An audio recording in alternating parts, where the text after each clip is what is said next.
Hello guys, welcome to my vlog.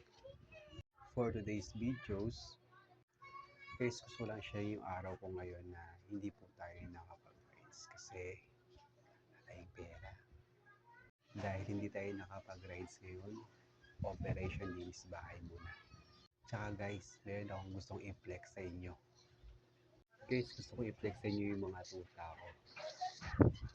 Lalaki na sila, pero hindi pa ito kumakain. Guys, kita nyo naman, sobrang cute. Pa guys, ang cute, di ba? Mga nakadilat na to. Kaya lang, yun nga, hindi pa siya kumakain.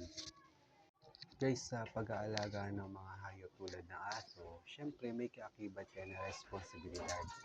Pag sinabing responsibilidad, syempre accountable ka sa mga pwedeng mangyari.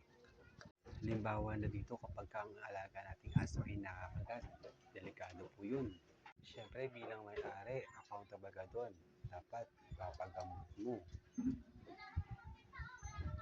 para maiwasan yung mga klaseng insidente. Dapat kinakailangan natin dito ng iba yung pag-iingat at pagbabantay sa mga alaga natin na hayop tulad ng aso.